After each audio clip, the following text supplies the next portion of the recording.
वर्ष आणि आज उद्या आणि परवा 3 सेशनमध्ये ज्या 4 क्रिया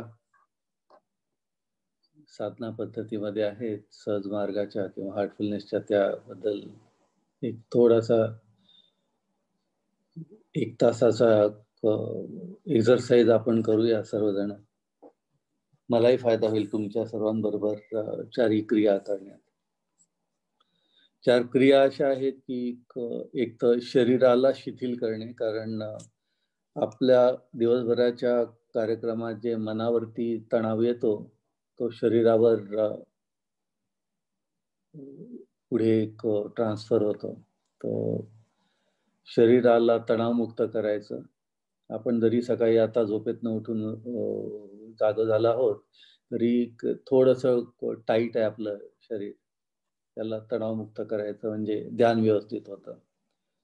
तर शरीराची शिथिलता, मनाचा वापर करून याने 2 गोष्टी होतात. एक तर शरीरही शिथिल होतं, पण शरीराला ही एक जाणीव, खात्री मिळते की मन हे शरीरापेक्षा सुपेरियर आहे. मनाचा वापर शरीराचा प्रत्येक अवयव सुदृढ करण्यात करता येऊ शकतो. तो शरीराची शिथिलता, मग ध्यान, मग तिसरी क्रिया जी आम्ही रेग्युलरली करतो दिवसातनं एकदा संध्याकाळी कामं संपल्यावरती, ती आहे सफाईची क्रिया. सफाई शरीराची सफाई नाही, शरीराची सफाई तर प्रत्येक माणूस अगदी आवर्जून आणि व्यवस्थित करतो. मनाची सफाई, कारण आपण जे दिवसभर कार्य करत असतो त्यांनी आपल्या मनावरती बरेचसे विचार बिंबवल्या जातात, त्याचा एक इम्पॅक्ट होतो. असे प्रत्येक कोणी कसं वागलं, कोण कसं बोललं, आपण कसं वागलो, आपण कसं बोललो, प्रत्येक गोष्टीचा एक ठसा मनावरती उमटला जातो. तो ठसा आपलं व्यक्तित्व बनवतो. पर्सनॅलिटी जी असते किंवा ज्या ऑटोमॅटिक शरीराच्या आणि मनाच्या ज्या क्रिया होतात त्या ठस्यामुळे एक पॅटर्न तयार होतं. म्हणून आपल्या प्रत्येकाची जी पर्सनॅलिटी आहे, व्यक्तिमत्व आहे, ते वेगळं आहे. तर तो ठसा कसा हळूहळू त्याचं निर्मूलन करायचं, म्हणजे जी नैसर्गिक आणि जी नॅचरल आपली पर्सनॅलिटी आहे, मुळात मूळ व्यक्तिमत्व, ते कसं वरून पुढे येईल. तर एक मानसिक लेवलला जाऊन सफाईची क्रिया सांगितलेली आहे आणि मला तरी भरपूर फायदा झालाय त्याचा, बऱ्याच लोकांना झालाय जे व्यवस्थित प्रॅक्टिस करतात त्यांना. आणि चौथं जे टूल जे आम्ही वापरतो ते आहे प्रार्थनेचं, की प्रार्थना ही एक भीक मागण्याची क्रिया न करवता, प्रार्थना ही कशी एक पॉझिटिव्ह क्रिया करून त्याचा स्वतःच्या उन्नती करता कसा आपण फायदा करून घेऊ, अशी एक चौथी प्रार्थनेची एक क्रिया सांगितलेली आहे. तर आपण पुढल्या 3 दिवसात या 4ही क्रियांची प्रॅक्टिस करू. आज आपण 2च क्रियांवर फोकस करू. एक म्हणजे मनाचा वापर करून शरीर शिथिल बनवणे आणि शरीराच्या इतर अवयवांकडे लक्ष न जाऊ देता मनाचा वापर करून कसं हृदयावरती लक्ष केंद्रित करणे, ही पहिली क्रिया. 5 ते 7 मिनिटं हे करू आणि लक्ष हृदयाकडे आल्यानंतर तिथूनच आपण ध्यानाला सुरुवात करू. ध्यान जवळपास 30 ते 35 मिनिटं आपण करूयात. तर रिक्वेस्ट ही करील की शक्यतोवर फोन जो आहे तो म्यूटवर करा,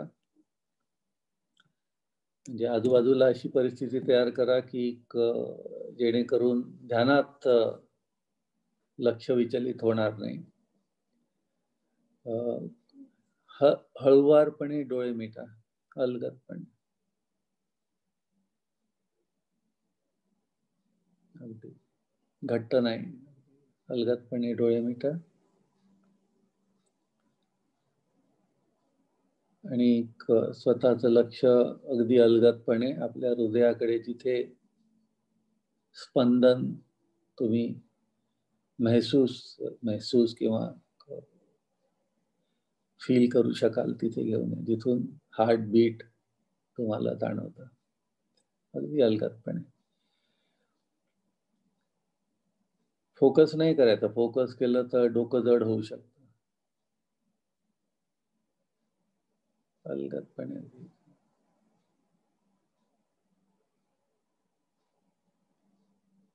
पाय जर जमिनीवर टेकून बसता येईल तर तसं बसा, किंवा मांडी घालून बसले असाल तर तसंही चालेल.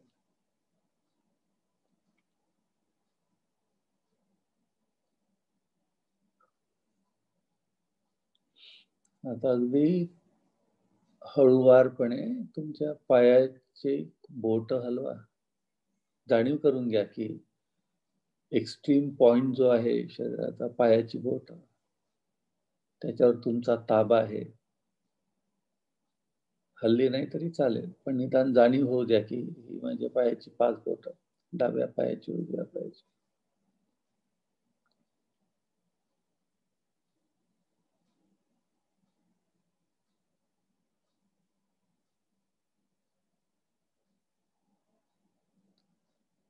आपण सर्वजण या जननीवर आपलं आयुष्य जगतो. अर्थ, पृथ्वी.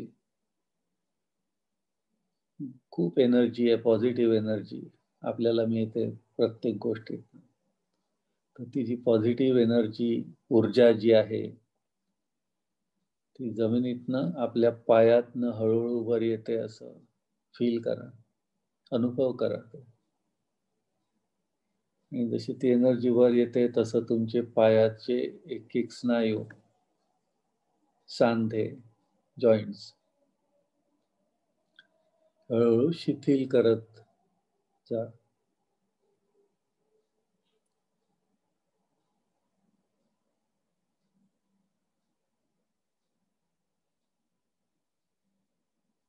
फील करा की तळपाय हा अगदी अगदी व्यवस्थित शिथिल झालेला आहे, दोन्ही तळपाय.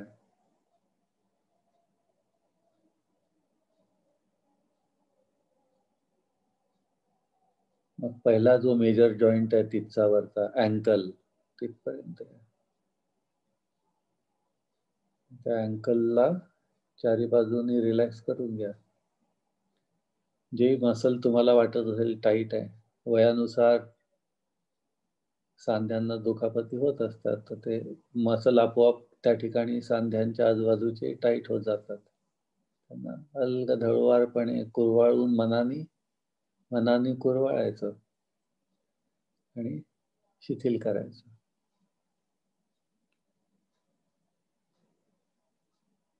तर हळूहळू ती जी ऊर्जा आहे ती वरती घ्या, गुडघ्यापर्यंत.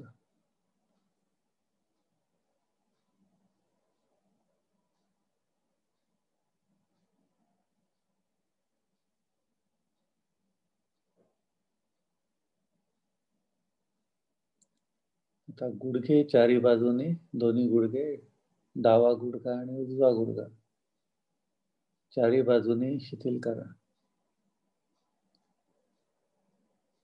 समजून घ्या की कोणत्या भागात टाईटनेस आहे, कोणत्या भागात थोडंसं दुःख आहे. ते अलगद कुरवाळा मनाने, शिथिल करून घ्या. ही जी ऊर्जा जी वरती येते पृथ्वीतनं, ती श्वासागणिक वर येते आणि उश्वासाबरोबर ऊर्जा परत जाते. असं ती एक सायकल चालू द्या. श्वास आत घेतला, ऊर्जा गुडघ्यापर्यंत आली, उश्वास सोडला, पुन्हा जमिनीत गेली. आणि जेव्हा ती जमिनीत जाते तेव्हा जे काही दुःख किंवा जे काही इम्प्युरिटी किंवा जी काही कॉम्प्लेक्सिटी जे म्हणतो आपण, जडता काही तुमच्या पायात आहे, ती अख्खी घेऊन चालली आहे.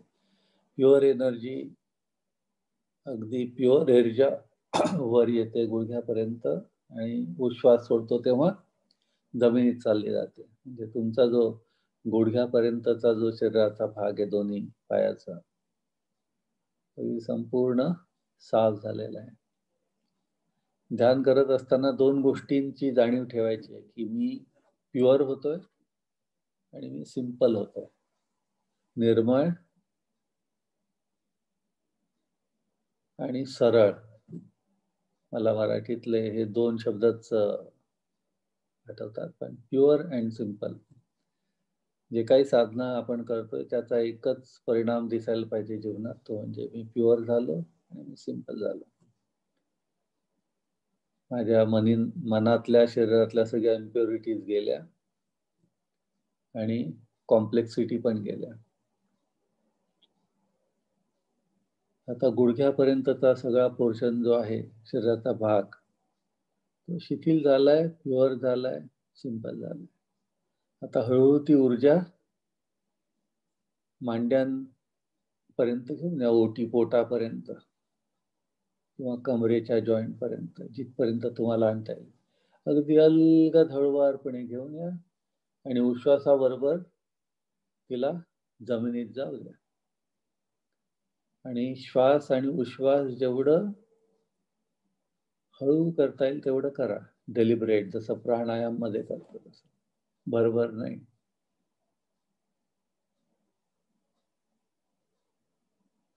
ती जी काही आपली स्पीड असेल श्वासाची आणि उश्वासाची, ती तुमची नॅचरल ब्रीदिंग स्पीड आहे. ध्यान होत गेलं व्यवस्थित की ती श्वासाचा जो रेट असतो, रेस्पिरेशन रेट, तो हळूहळू तुम्हाला आढळेल की कमी होत जातो.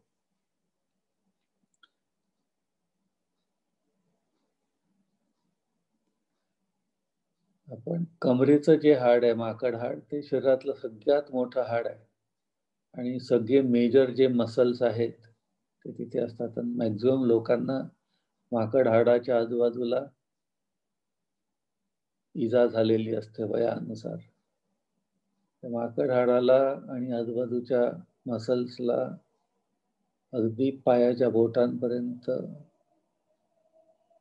प्युअर, सिंपल करत न्या प्रत्येक श्वासागणिक आणि संपूर्ण रिलॅक्स करून टाका शिथिल.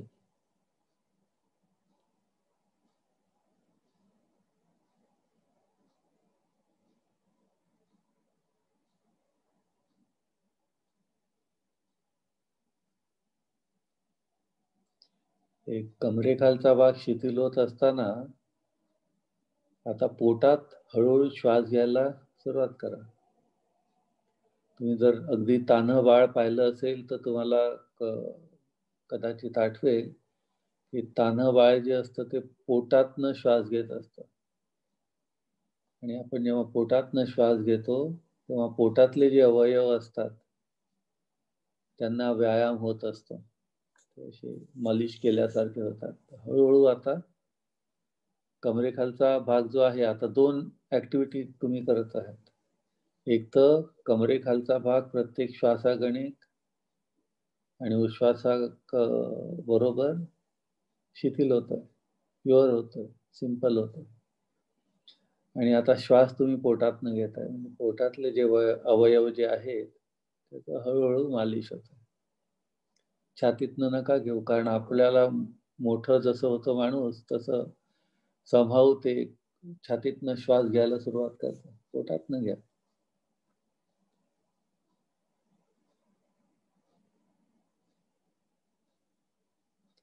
आता मन 2 ऍक्टिव्हिटी एकाच वेळी करतंय. कमरेखालचा शरीराचा भाग शिथिल करतंय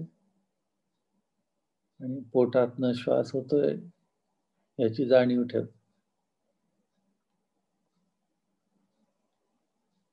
आता पोट आणि त्याला लागून असलेले पाठीचा अर्धा भाग, पाठीचा एक मणका,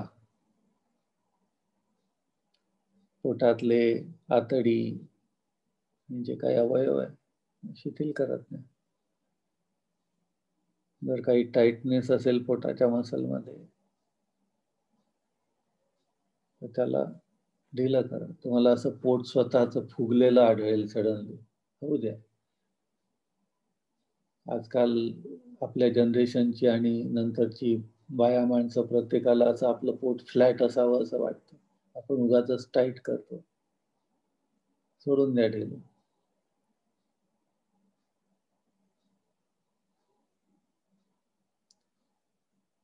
कमरेपासून आता एक एक मणका शिथिल सोडत या. ती जी एनर्जी आहे ती आता तुम्हाला छातीच्या खालच्या पोर्शन पर्यंत आणायची आहे. पोटाच्या वरच्या लेवल पर्यंत तिथून पुन्हा उश्वासाबरोबर खाली न्यायची.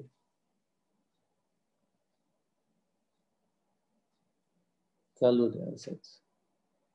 श्वासाबरोबर पोटापर्यंत एनर्जी आली, उश्वासाबरोबर बोटातनं पायाच्या बाहेर गेली.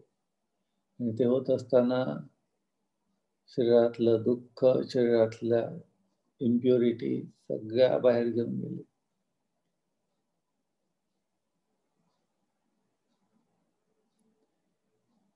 अनुभव करा की पोटापासून खालचं सगळं शरीर एकदम फ्रेश आणि असं रिलॅक्स्ड झालं. आणि हे होत असताना लक्षात येईल आता की छातीमधले सुद्धा अवयव, लंग्स आणि हार्ट आणि आजूबाजूचे बरगड्या आपल्या या सुद्धा आता शिथिल होत आहेत असं तुमच्या लक्षात येईल. आता पाठीचे एक एक मणका जो आहे, 28-30 मणके जे काही आहेत, एक एक आयडेंटिफाय करा मनाने. अगदी डॉक्टरी भाषेत म्हणजे L1 पासून चालू करा. शिथिल करा त्याला.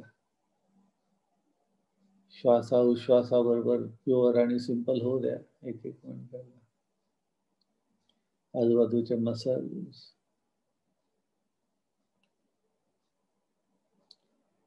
दोन्ही खांद्यापर्यंत आता एनर्जी होत.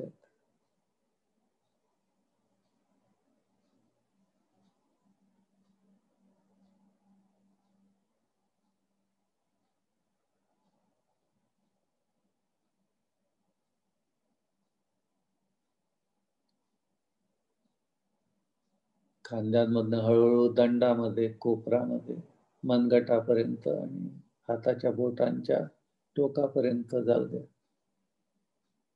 जर जाऊ शकली तर हाताच्या बोटातनं सुद्धा ती ऊर्जा बाहेर पडू द्या थोडीशी.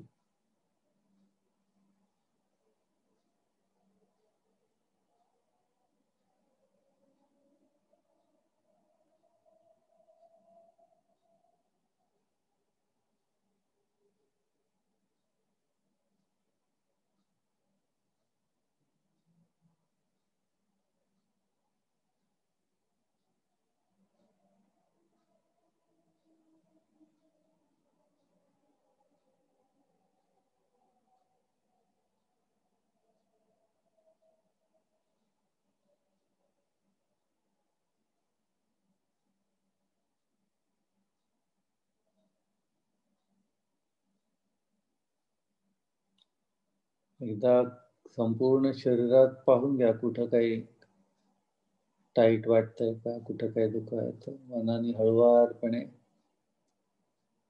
शिथिल करून घ्या तो भाग. स्कॅन करा.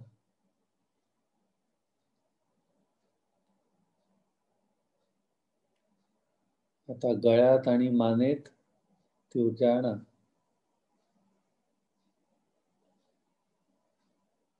आपल्या जबड्याच्या खालपर्यंत असं पूर्ण जबडा, खालचा जबडा आतल्या बाजूने शिथिल करत नाही.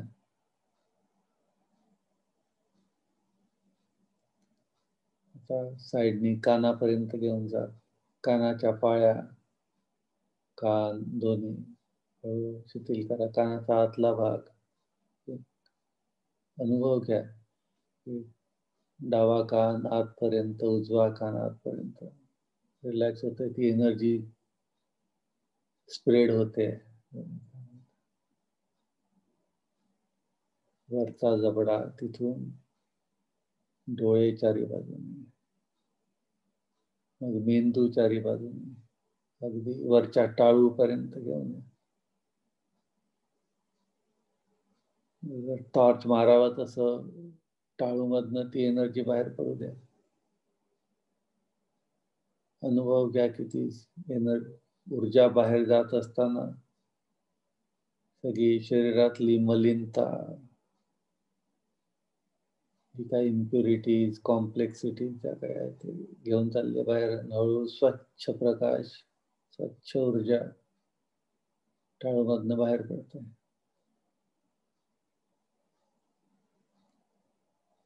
अख्खं शरीर एक-एक सेल शरीराचं असं प्रकाशमय झालंय असा अनुभव करा. आणि मग ती जसं लाईट एखादा ऑन ऑफ करावा एका रिदममध्ये, एका लयीत, तसं ती ऊर्जा येते श्वासाबरोबर, श्वासाबरोबर पायातनं खाली जाते जमिनीत, पुन्हा येते, असं चालू द्या.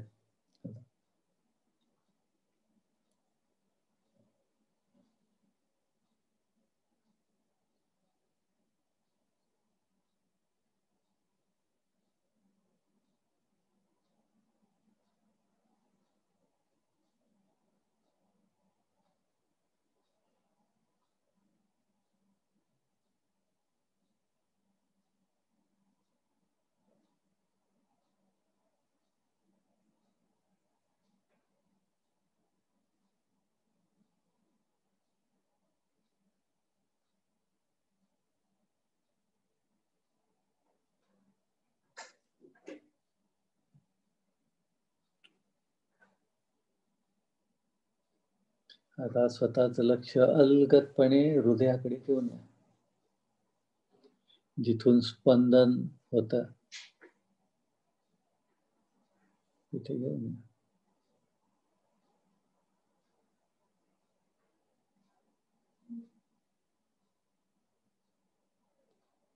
आणि आता अलगद स्वतःच्या मनाला खात्री द्या, की दिव्यतेचा स्रोत, सोर्स ऑफ डिव्हिनिटी, दिव्यतेचा स्रोत, उगम, उगम म्हणण्यापेक्षा स्रोत, सोर्स माझ्या हृदयात आहे आणि मला आकर्षित करतोय.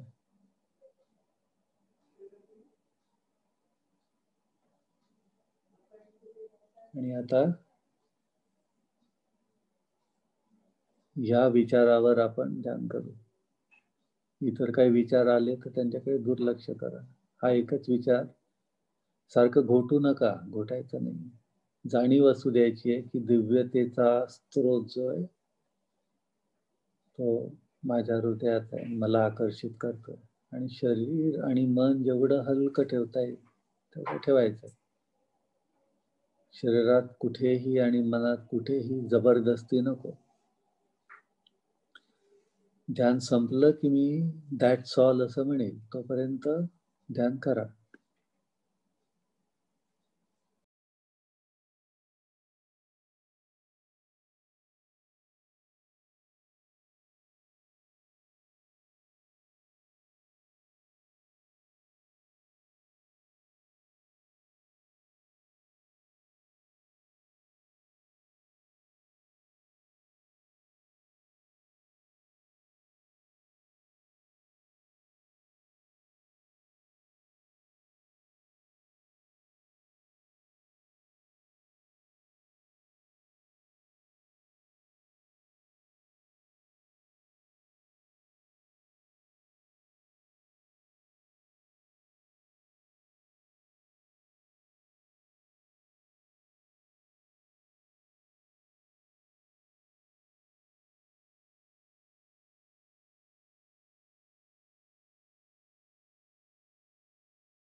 आता डोळे किंवा शरीर, डोळे उघडायची किंवा शरीर हलवायची घाई करू नका.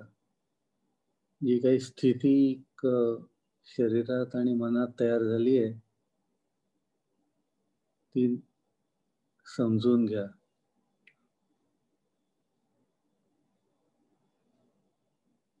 ध्यान संपल्यावरती जर एक कागद असेल जवळ तर नोंद करा, की शरीराचा हा भाग बधिर झाला होता. मन शांत झालंय की टर्ब्युलंट आहे, की अजूनही तिथे काही आहे, की काय काय वाटलं, काय अनुभव आला, हे सर्व नोंद करायचंय. शक्य झाल्यास, कंपल्सरी नाही. पण फायदा होतो या नोंदींचा. डायरी लिहावी. जर्नलिंग म्हणतो आपण त्याला. करावं. पुढल्या 2-3 मिनिटांनी डोळे उघडू शकता. तोपर्यंत अनुभव घ्या पूर्ण.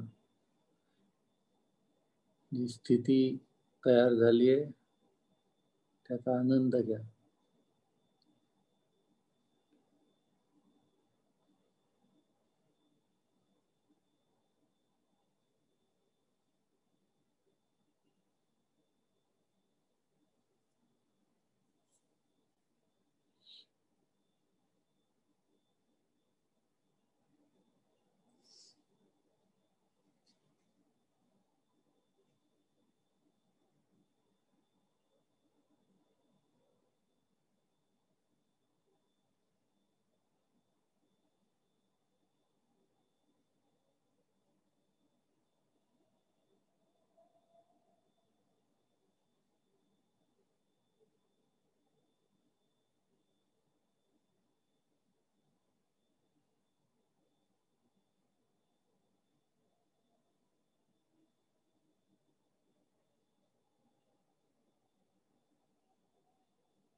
तर साहेब आपल्याला अजून 5-7 मिनिटं आहेत 7 वाजायला. तर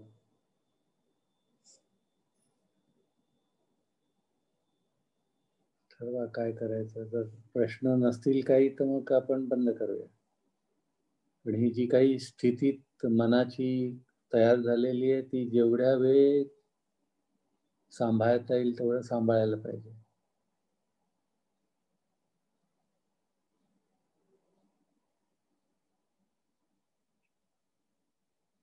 जर आपण ती आंतरिक परिस्थिती किंवा स्थिती जी आहे ती जर रिटेन करू शकलो, मॅनेज करू शकलो, तर आपल्या दिवसातल्या प्रत्येक कृतीत त्या शांततेचा परिणाम आपल्याला दिसून येतो.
आजचं सेशन बंद करू शकतो का डॉक्टर साहेब?